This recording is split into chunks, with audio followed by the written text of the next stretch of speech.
بسم اللہ الرحمن الرحیم۔ تمام ناظرین اور سامعین کو حسنین خان کا خلوص بھرا سلام۔ میں ہوں حسنین خان اور آپ دیکھ رہے ہیں 14 ستارے یوٹیوب چینل۔ معزز دوستو، کہتے ہیں کسی جگہ ایک شخص رہتا تھا جس کے 3 بیٹے تھے۔ اس شخص نے اپنے ان تینوں بیٹوں کے نام عبداللہ رکھے ہوئے تھے۔ دن گزرتے رہے حتیٰ کہ اسے مرض الموت نے آ لیا۔ اس نے اپنے تینوں بیٹوں کو بلا کر وصیت کی کہ عبداللہ کو وراثت ملے گی، عبداللہ کو وراثت نہیں ملے گی اور عبداللہ کو وراثت ملے گی۔ اس کے ساتھ ہی اس کی روح قبض ہو گئی۔ یہ خود تو فوت ہو گیا مگر اپنے بیٹوں کو حیرت میں ڈال گیا کہ کیسے فیصلہ کریں کہ 2 عبداللہ کو وراثت ملے گی اور کس ایک کو نہیں ملے گی۔ تینوں نے فیصلہ کیا کہ شہر جا کر قاضی سے اپنا مسئلہ بیان کریں اور اس سے کوئی حل مانگیں۔ تینوں اپنے ذات راہ کے ساتھ شہر کے لیے عازم سفر ہوئے۔ راستے میں انہوں نے ایک ایسے شخص کو دیکھا جو اپنی کسی گم شدہ چیز کو تلاش کرتا پھر رہا تھا۔ ان بھائیوں کے پوچھنے پر اس نے بتایا کہ اس کی ایک اونٹنی گم ہو گئی ہے جسے وہ تلاش کرتا پھر رہا ہے۔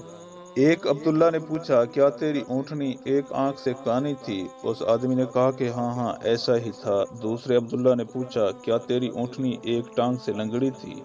تو اس آدمی نے جلدی سے کہا کہ بالکل صحیح، میری اونٹنی واقعی ایک ٹانگ سے لنگڑی تھی۔ تیسرے عبداللہ نے اونٹنی کے مالک سے پوچھا، کیا تیری اونٹنی کی دم کٹی ہوئی تھی؟ تو اس نے خوشی سے کہا کہ بالکل ٹھیک، میری اونٹنی کی دم بھی کٹی ہوئی تھی، بس اب جلدی سے بتا دو کہ میری اونٹنی کہاں ہے۔ تینوں عبداللہ نے مل کر جواب دیا کہ باخدا ہمیں آپ کی اونٹنی کے بارے میں کوئی علم نہیں، ہم نے اس سے ہرگز نہیں دیکھا۔ اونٹنی کا مالک ان کی یہ بات سن کر غصے سے پاگل ہو گیا۔ اس نے فیصلہ کیا کہ ان تینوں کو کھینچ کر قاضی کے پاس لے جائے گا۔ اسے پورا یقین تھا کہ اس کی اونٹنی کو یہ تینوں ذبح کر کے کھا چکے ہیں اور اب اپنے جرم کو چھپانے کے لیے جھوٹ بول رہے ہیں۔ اونٹنی والے نے جب تینوں کو اپنا ارادہ بتایا تو انہوں نے کہا کہ ہمیں کوئی اعتراض نہیں، کیونکہ ہم خود بھی قاضی کے پاس ہی جا رہے ہیں۔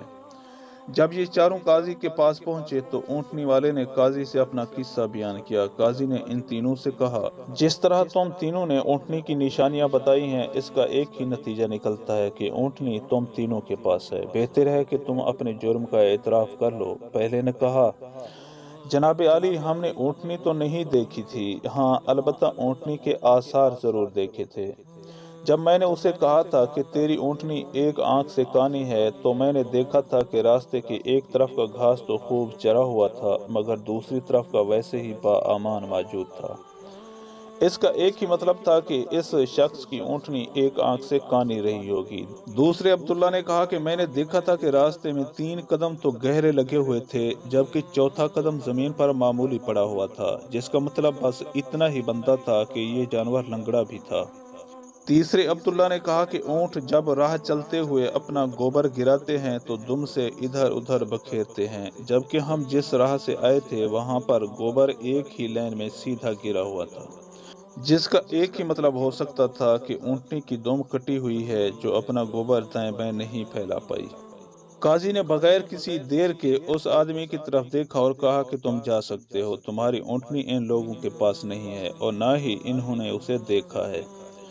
اونٹنی والے شخص کے جانے کے بعد ان تینوں بھائیوں نے قاضی سے اپنا قصہ بیان کیا، جسے سن کر قاضی بہت حیران ہوا۔ ان تینوں سے کہا کہ تم آج کی رات مہمان خانے میں ٹھہرو، میں کل تمہیں سوچ کر کوئی حل بتاؤں گا۔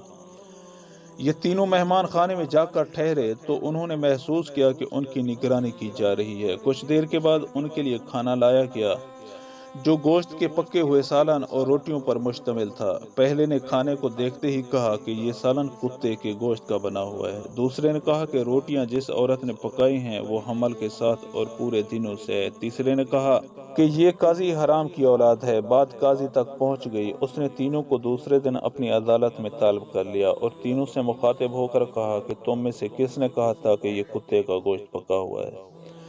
پہلا بولا کہ میں نے کہا تھا۔ قاضی نے باورچی کو بلوا کر پوچھا تو اس نے اعتراف کیا کہ پکانے کے لیے کچھ نہیں تھا، تو اس کو شرارت سوجھی اور اس نے کتا مار کر اس کا گوشت پکایا اور ان کو کھانے کے لیے بھجوا دیا۔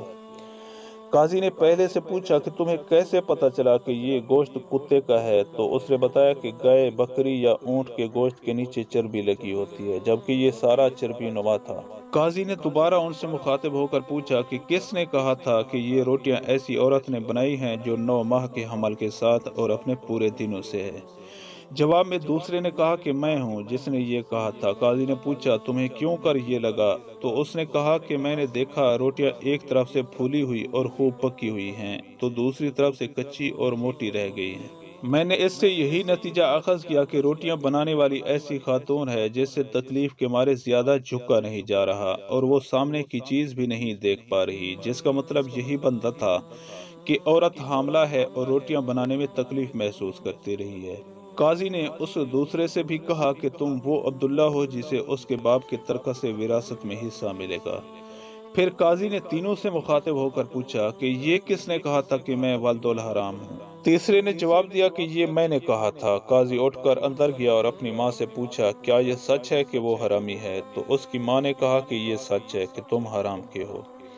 قاضی نے واپس آ کر اس تیسرے عبداللہ سے پوچھا تمہیں کیوں کر معلوم ہوا کہ میں حرامی ہوں؟ تو اس نے جواب دیا اگر تم حلالی ہوتے تو مہمان خانے میں ہم پر نگران نہ مقرر کرتے، نہ ہی کتے کا گوشت پکوا کر ہمیں کھانے کے لیے بھجواتے اور نہ ہی کچی روٹیاں کسی مظلوم عورت سے بنوا کر ہمیں کھلواتے۔